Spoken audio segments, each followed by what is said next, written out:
Now, it was homecoming for the presidential candidate of the Labour Party, Mr. Peter Obi. He's gone back home to meet his people, the people of Anambra State.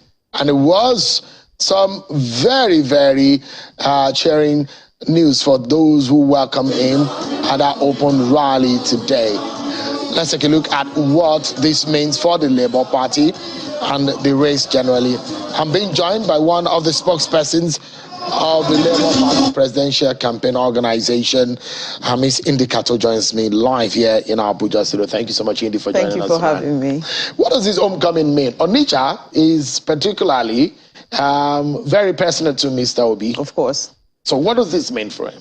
I mean, this is interacting with your people, and it's such a beautiful thing to see, to go home and have people who are that emotionally invested. I mean, there are candidates in this election that I know that they go back to their state, it's not going to be like this. This is, I mean, he has been to Anambra before. For him to have to come back again to Onitsha, it means, and I see this on the campaign trail, people begging, please, we want you to come here. There is so much we want to do when you come here. And this is one of those incidents, because I had someone asking today, why is he in Anambra again? But it is what it is, and you can see the reception, you can see an acceptance that this is our candidate. This is a son of the soil. We are super proud of this man, and we're going all the way to support him. And that's what happened in Anambra today. Social media has been agog. So many pictures, so many videos. Everybody wants to show what they contributed to this outing in Anambra. And that is the thing we have. You know, when you have organic followership, people are doing with their own efforts. You don't have to wait. And you understand the political terrain of Nigeria, where you have to mobilize. And then these people will bring their separate uniforms. You know, you will see people with the different people they mobilize to come. But this is a gathering of people who know that this is happening, and they're invested in this election. They want better leadership for Nigeria. They have seen that better leadership, and there's no better place than home to show that, look, this man has led well. He has shown great example in Anambra. The people of Anambra people are endorsing him with these statements they are making on the streets. They're endorsing him with this movement, and they're showing that, look, we believe him, he has worked before, and he's going to work again. So this is, I mean, usually prophets are not admired at home, but this one is loved at home, and it's good to see. I mean, but what you just said, the proverb is right, that sometimes prophets are not well received or respected at home.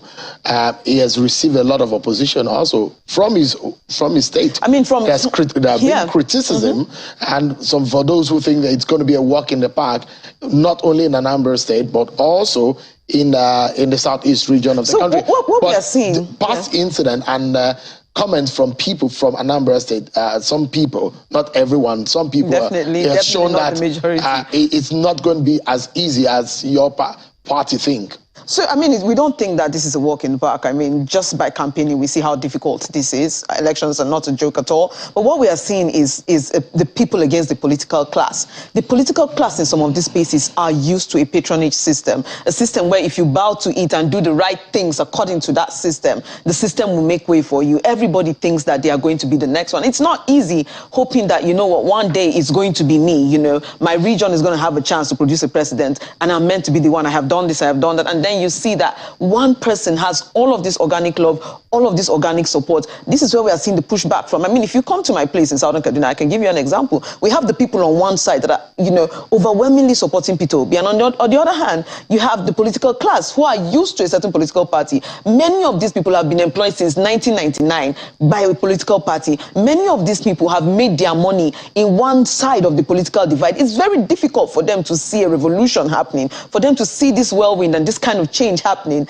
and then be a part of it. It's that fear, the fear of the unknown. Will this system that has benefited me for so long, this flawed system that I know is flawed, has benefited me for so long, how will it work with the kind of change that this man is bringing? And it's expected. But to say that, of course, to say that, you know, Anambra State or many of the people in Anambra State do not support Peter Obi, that is not true. There are 5 states in the southeast region, and there are the tendency whenever you are having election of the advantage of your of where you come from. How much of benefit can Peter Obi get from the southeast? Oh, we're seeing, and this is a very good question. I was in the southeast a couple of days ago, and in Imo State, for example, you know, on social media, we have people complaining like, oh, we haven't seen your posters. We haven't seen your posters. You need to put more posters. You need to do. And I was in this village, and everybody, the one person that was not obedient in the village had to answer a lot of questions, because people are overwhelmingly supporting Peter Obi in these spaces, poster or not. And that is it. So one of the problems we used to have in the southeast region was voter apathy.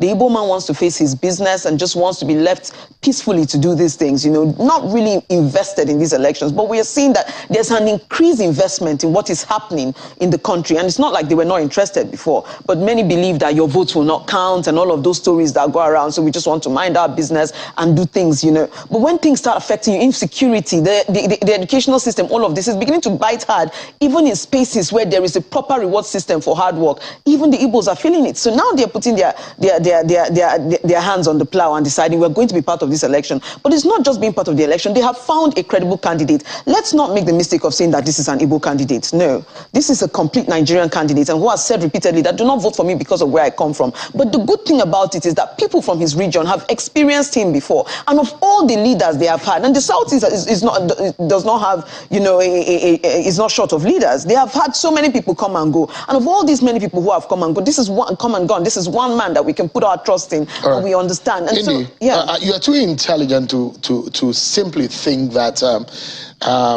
this election is just going to be by what we see on the surface. It's deeper than that. Of course now, it is. The question I'd like to ask you is, there is an advantage and there is a disadvantage. For Peter Obi, this could be a disadvantage. And let me ask you, the region where it comes from has the least voting population. Now, not only, I mean, the illusion you made that Igbo people are commerce-oriented and perhaps they will want to face their business on the day of election. That was in the past, of course. But the question really is, there is a fear. Analysts and scientists have postulated that, look, there is a possibility of voter apathy in the Southeast region because of the phenomenon of sit at home, coupled with the least voting population bloc in the country. Is this not too much of a disadvantage? So, with respect to sit at home, what I've seen is a pushback recently. I've seen a pushback where conversations have been, there have been attempts at conversations for telling people to not come out and vote, or sit at home, do not do this, and we have seen people pushing back. The South is saying that we're not going to do this in these elections. I've seen so many young people dedicate their own resources to ensure that people register to vote. You can see all of the complaints coming from the Southeast. We went to collect our voters. This is a movement that we haven't seen before. This is something that we haven't seen before. And what I always ask is that you people from the media should at least recognize that something different is happening, Sheol. And that's the reason why we are invited, isn't it? You speak like you can't recognize that. Didn't we recognize the fact that there is usually a 2-horse race? And we have said that it's more than 2-horse race. Of course. Why do politicians always blame the media? Blame yourselves. I will never allow, same thing almost happened yesterday. I will never allow you guys blame the media. Okay, so let's put it this way. Something different is happening. Something different is happening. We're seeing a sharp drop in voter apathy. Not just that people decided they are going to vote, they're putting in so much effort. You're seeing people reporting on social media, on other spaces, every avenue they have, the progress in collecting their voters cards. People are posting their voters cards. We've not seen this kind of thing before, especially in the Southeast. Now, we may say they do not have the numbers, but again, Peter Obi is not an Igbo candidate. What good thing he has is that every politician needs to have a base. He has a strong base. People are not indifferent about Peter Obi, and that's the worst thing that can happen to a candidate. I won't want to mention names, but there are candidates that do not have a strong base. You may hear of them on the national scene, but to go to a place where in this space people are so emotionally invested in this. Yeah, and you've touched on one area that, and it's not just the Southeast, the South too. I won't want us to escape that. Even in the Southeast, there are 5 states, and so when I talk about disadvantage, there is a region that has 7 states. Other region has 6 states. Southeast has 5 states. Now, not only that, they have the least voting population. Not only that, out of the 5 states, 2 are being controlled by the APC. The rest, 1 is being controlled by APGA, and the 2 others are being controlled by the PDP. Now, you look at your party, Labour Party, you cannot boast of 1 governor. I'm not sure you have any senator. Now, the question is, the practical aspect and the reality of politics is that when election comes, you need, just a moment, you have people who will fight for you right at the polling unit. Now, the big question is that not only that, you have people that will do the legwork for you. Now, and this is what the PDP and the APC will boast of. This is what APGA will boast of. They have 1 state. Now, what do you have in terms of structure? We have the people, Sheon. We have the people. And I keep saying I need you to recognize this. You're refusing to. We have the people. Today I met a gentleman this morning. I think his name is Beth.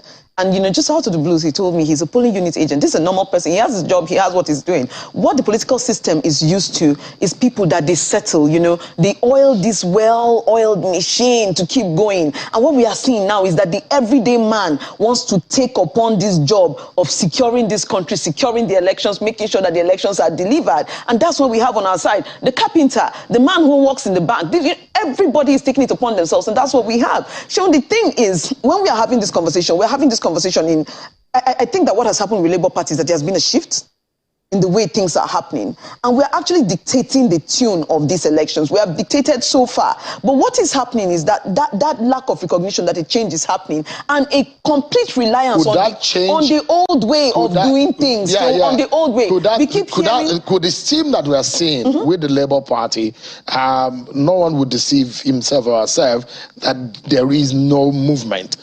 There is a movement of a political party. Now, the question is whether or not that movement is enough to win an election now. The movement. Do you think that the movement is that enough, it's enough to of course it is. To germinate into winning a national election? I think that we make so many steps forward, and these questions bring us back. We make so many steps forward, and what we keep seeing is, you know what, we can see the progress you are making on this platform, on this trail that you have blazed, that other people are looking on. Enviously, they do not know how to get this same system that Labour Party has gotten. But each time we get questions, each time we are engaged, you know what happens? They want to take what has been created on this separate platform and fit it into the old order, into the old ways of doing things. Like, oh, you people are doing this right, but because it's not the way we are used to seeing. And that is why I'm calling that we should adjust. Adjust. I need you to adjust. It means that you should be speaking to Nigerians. You should be talking to them, canvassing for them for their votes. In the United States, there are more than 2 political parties. Of course. But in the general election, 2 political parties battle it on the field. The question is that in Nigeria, you know what happened in 2014. That used to be the case till this tsunami. So I mean, that used to be the case till this tsunami. You know why? You know the thing. You can't avoid. Indy, let me tell you, you will wish that you were a journalist at this time. You know why? Why? This is going to be a very, very interesting election, and when an election is interesting, it's exciting for journalists to cover. And I can't wait. You have us to thank for that. You have us not showing you have Labour Party to thank for that. We can't wait. We'll wait to see how this all pan out, and I wish you and your political party the very best. Indy Keto, spokesperson of the Labour Party PCC. Thank you so much, Indy. Thank you for having me. I appreciate it.